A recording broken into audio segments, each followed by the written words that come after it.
né, econômica, a gente tem uma maior liberdade de mercado e tendo uma mínima participação desse Estado, como a gente falou. O nosso próximo conceito para a aula de hoje é globalização, né? Que é um conceito que está muito referente à questão da mundialização da economia. Então, é um dos processos de aprofundamento internacional da integração econômica, social, cultural e política, né? Então, a gente fala muito aí desse processo, como ele promove uma maior integração, como que ele promove um desenvolvimento, né?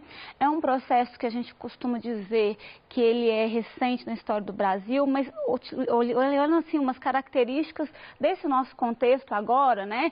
Desse desenvolvimento tecnológico, desse crescimento, mas a gente sempre fala que globalização, se a gente for tratar na nossa história do Brasil, né? O primeiro momento que a gente vai falar é a chegada dos europeus, né? Aqui a gente vai ter ali o contato do Brasil com a Europa e a gente pensar, né, os europeus na África também, então a gente já vê que o mundo está sendo interligado.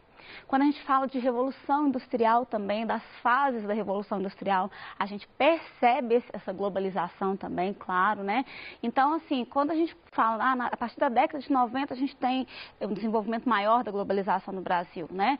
E aí a gente vai olhar as características próprias desse período, mas não esquecendo que essas relações, que essa integração, né, que esse contato, ele acontece aqui no nosso país desde que a gente tem a chegada dos europeus.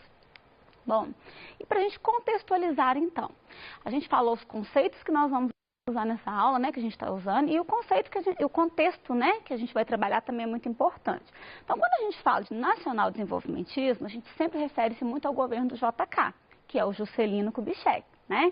Então, assim, no governo dele, isso é muito marcante. Então, a gente tem muitas características para a gente tratar nesse período.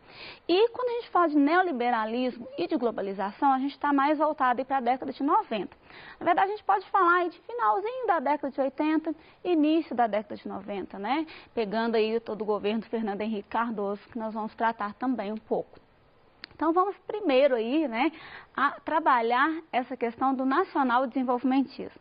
Então, a gente já falou o que esse conceito está remetendo, né, o que ele trata, e aqui a gente vê que o propósito é o crescimento econômico, né, e esse propósito, ele vai se efetivar no desenvolvimento industrial, né, então a indústria, a aceleração da indústria, né, no Brasil, da industrialização, ela é muito importante para que esse modelo aconteça mesmo, né? E a gente tem aí a ideia de superar a nossa condição de subdesenvolvimento, né? Ou seja, colocar o Brasil em um outro posicionamento econômico, né? Com relação aí ao mundo. Então, durante o governo JK, a gente vai ver que são grandes os investimentos no setor industrial. Então, é um governo que é preocupado com essa questão desse crescimento econômico, com essa questão de alavancar a indústria, né? Isso é muito forte. Então, a gente tem investimento em vários setores, né? A gente cita aqui transporte, produção de energia, que é muito importante, indústria de base, né? Inclusive, essa preocupação com a produção de energia está diretamente ligada a essa indústria, ao desenvolvimento dessa indústria de base, da indústria automobilística, né? Era preciso sustentar, né, do ponto de vista energético, essas indústrias que estavam crescendo. Então, há um investimento muito grande nesse setor. A gente tem o fortalecimento da interiorização, né, do território nacional. Quando a gente vê as modificações que acontecem e esse desenvolvimento industrial, que ele é muito forte na região sudeste, né?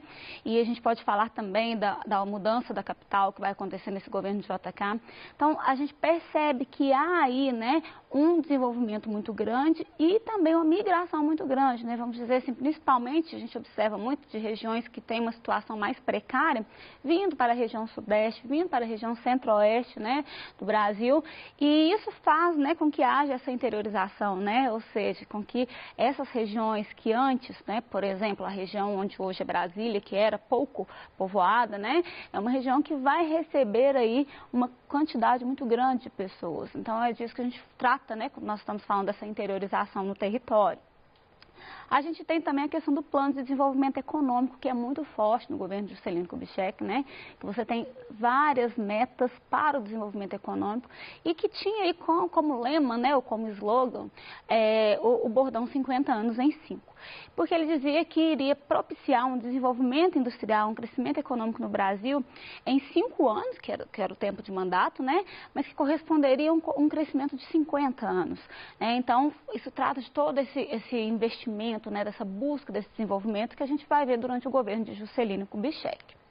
Então, o plano de metas que foi desenvolvido nesse governo, né, ele tinha aí alguns pontos principais para se desenvolver, né? Então, o plano de metas do governo de Juscelino Kubitschek, ele previa aí, no caso, um investimento muito grande na energia, como nós falamos, né, no transporte, que é um setor também que vai crescer muito, que vai receber muito investimento, que vai ser importante aí, tanto para o nosso crescimento industrial, quanto para essa interligação das nossas regiões, né? A indústria, que é aí, né, totalmente ligada à questão da energia e do transporte também, que é o setor aí que é importante, o principal dentro desse modelo desenvolvimentista, né? O investimento na educação também faz parte desse plano de metas e investimento na questão da alimentação. E nós dizemos assim que há uma meta síntese, né, nesse plano de JK, que é a construção de Brasília, né, que será a nossa nova capital, né, que seria aí, no caso, nesse momento em que eles pensavam, né, esse plano, a ideia de transformar aí uma região que antes era pouco povoada, como a gente falou, né, em uma região que vai aí abrigar a nossa capital, que vai se tornar um centro administrativo muito importante, né, e que vai fazer, claro, com que haja muito desenvolvimento da região e também um processo migratório muito forte.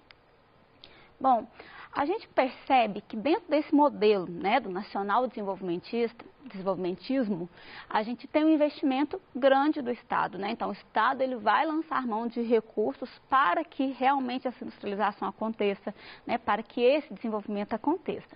Mas a gente tem também um forte investimento estrangeiro. Então, é muito importante a gente perceber que era necessário uma injeção de capital na nossa economia. E isso acontecia, né, com a ajuda aí de outros países. Essa questão, a gente compreende como que ela permite nosso desenvolvimento econômico, mas ao mesmo tempo a gente sabe que ela vai gerar um aumento muito grande da nossa dívida externa, né? Então, isso para a nossa economia é um problema, né? Porque nós vamos sofrer com a questão da inflação. Né? Então, tudo isso a gente tem que refletir quando a gente trata desse desenvolvimentismo, pensando nos seus limites. Né? Limites esses, né, que eles vão estar em vários setores, mas a gente pode tratar também muito da questão social. Como que algumas regiões recebem muita atenção, né, e como que outras regiões não recebem, né? Por exemplo, a situação dos camponeses nessa época, que não é uma situação confortável, né? Muito pelo contrário, é uma situação de bastante restrição, que gera movimentos como o desenvolvimento das ligas camponesas nesse período, né? É uma contestação muito forte do governo de JK, por causa da situação em que a população do campo, por exemplo, ficava. Então, a gente precisa compreender também esses limites, né, desse desenvolvimentismo. Mas aí a gente tem, né, como ações aí que mostram para a gente esse desenvolvimento, a construção de usinas, né, a gente traz aqui como exemplo a usina de Três Marias e a usina de Furnas. A gente tem a indústria, né, que é a indústria automobilística e principalmente, né, a siderurgia, né, são dois setores da indústria que crescem muito e que estão ligados à geração de energia, como a gente já comentou, né. Nesse período JK, a gente tem a construção de cerca de 20 mil quilômetros de rodovia, que mais uma vez é o que a gente tratou, né, a importância para interligar o país, né, e também para contribuir para esse processo de industrialização, né, para esse crescimento aí, essa integração do território nacional. Bom, a respeito da nova capital, que a gente falou lá que é a meta síntese, né, ela é construída rapidinho, em 3 anos ela é construída, ela é uma representação maior de todo esse impulso modernizador que o governo JK traz, né? É muito importante quando a gente fala da construção dessa capital, né, mais uma vez reforçar a questão social, né, como que várias pessoas vão migrar para essa região para contribuir aí, né, para trabalhar na construção de Brasília, né? Isso reflete um outro lado da questão trabalhista, né? A gente fala muito dos candangos, que são os trabalhadores que muitas vezes saíam de regiões menos favorecidas, região Nordeste, por exemplo, para fazer o trabalho. Estavam sujeitos a condições precárias de trabalho, né? Uma exploração muito grande, como eles ganhavam por horas trabalhadas, muitos faziam hora extra, assim, que seria assim, em exagero mesmo, né? E são trabalhadores que após a construção de Brasília, eles não têm ali uma garantia, né? Nem mesmo um reconhecimento, um auxílio, né? Muitas vezes eles são colocados às margens, né, e aí que a gente tem a formação das chamadas cidades satélites. Bom, sobre o governo de JK, nós tratamos aí então de pontos importantes para a compreensão do nacional desenvolvimentismo, né, que é esse forte desenvolvimento. Ao mesmo tempo, a gente tem aí aumento da dívida externa, como a gente falou, a inflação, né, e os problemas sociais. Bom, para a gente falar então agora de globalização e neoliberalismo, né, a gente vai tratar principalmente da década de 90, né, que é o momento em que a gente tem o maior impacto da globalização na nossa economia, tá? A gente vai ter aí a adoção do neoliberalismo, que como eu falei lá no início da aula, quando a gente conceituou, né, que é um resgate ao modelo liberal, né, é a defesa aí desse Estado mínimo, né, de um mercado que autorregula, né, que se controla, então o Estado ele vai interferir somente em casos estritamente necessários, né? Então, quais as características desse neoliberalismo no Brasil, né? E aí a gente vai ver como que é o neoliberalismo e a globalização caminhando juntos aí, né? Se desenvolvendo juntos. Então, a gente tem a privatização das empresas estatais, que é uma marca muito forte aí, modelo neoliberal. A gente tem a abertura ao capital externo, né? Então, o país, ele permite, né? Ele conta aí com a injeção de capital de outros países, né? E a gente tem a maior inserção de indústrias e de multinacionais no Brasil. Bom, aqui a gente trata, né, sobre como esse neoliberalismo ele vai se desenvolver, né? Então ele surge com o objetivo de combater a crise econômica que atingiu países capitalistas, né, ao longo da década de 1970, e no Brasil ele começa a ser adotado nos 2 mandatos do presidente Fernando Henrique Cardoso, né? A gente pode falar que um pouco anterior, né, do mandato de Fernando Henrique Cardoso, final da década de 80, a gente já trata, né, de políticas, de medidas neoliberais, a gente pode tratar isso referindo ao governo de Collor, mas a gente fala muito, a gente percebe, né, como que isso se consolida, né, mais no governo de Fernando Henrique Cardoso, que é de 95 até 2002. Bom, qual que é uma contradição muito grande que nós vamos ter aí, né, tanto aí dentro desse processo de globalização, quanto na adoção de políticas, de medidas neoliberais, né? Se de um lado nós temos aí mais emprego, nós temos um aumento na produção, a gente tem um crescimento das vendas e desenvolvimento tecnológico, a gente tem também, em contrapartida, né, as questões relacionadas à precarização do trabalho, ou seja, maior exploração do trabalhador, né? Condições que não são favoráveis para o trabalho. Então, toda essa situação, ela está envolvida nesse desenvolvimento aí, né, desse modelo que a gente vai vivenciar a partir da década de 90, e também uma consequência econômica muito forte, que é a concentração de renda. Ou seja, os efeitos dessa globalização, desse desenvolvimento, né, desse crescimento aí que a gente está tratando, industrial, em outros setores, eles são sentidos, né? Ou seja, eles são recebidos aí como privilégios de um pequeno grupo, né? Grande parte da população, ela não tem acesso à renda que é fruto desse desenvolvimento. Então, são contradições que estão presentes aí nesse contexto que a gente está tratando. Então, nós vamos encerrando aqui, né, o nosso assunto, e é bom a gente relembrar o que a gente tratou na aula de hoje. Então, o que a gente estudou hoje? Né? Um pouco aí sobre globalização, neoliberalismo e nacional-desenvolvimentismo. Nós falamos muito do governo JK para tratar aí do desenvolvimento, né, do crescimento aí do modelo nacional-desenvolvimentista. Nós falamos também aí do desenvolvimento do neoliberalismo e tratamos sobre o efeito dessas alterações na nossa sociedade.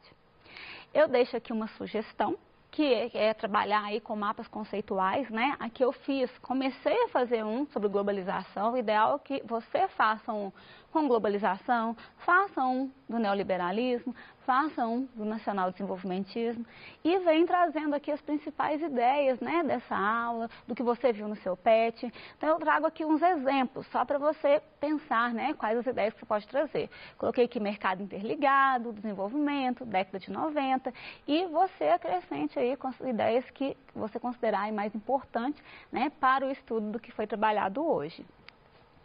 Trago aqui também uma questão, né, para a gente fazer juntos. Essa questão aí, ela vai falar, né, que a partir de 1989, a América Latina incorpora o neoliberalismo. Este modelo, contestado por diferentes grupos e movimentos sociais, caracteriza-se nesse continente por... Então, a gente quer saber qual a característica do neoliberalismo, né, na América Latina. Então, letra A. Atenuar as diferenças sociais e a dependência em relação ao capital internacional, ofertando pleno emprego.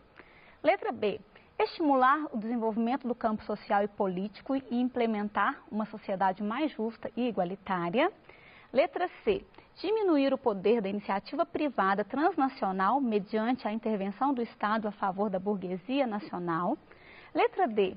ter uma base econômica formada por empresas públicas que regularam a oferta e a demanda, assim como o mercado de trabalho. E letra E, instaurar um conjunto de ideias políticas e econômicas capitalistas que defendeu a diminuição da ingerência do Estado na economia. A nossa resposta é a letra E, né? E nós tratamos muito disso na aula de hoje, né? Que essas ideias aí, justamente, elas vão falar de um Estado mínimo, né? Ou seja, da não intervenção do Estado na economia, né? De uma intervenção só quando for realmente necessário.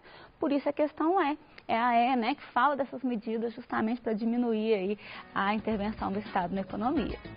Então é isso, pessoal. Espero que tenha ajudado para os seus estudos e até a próxima aula.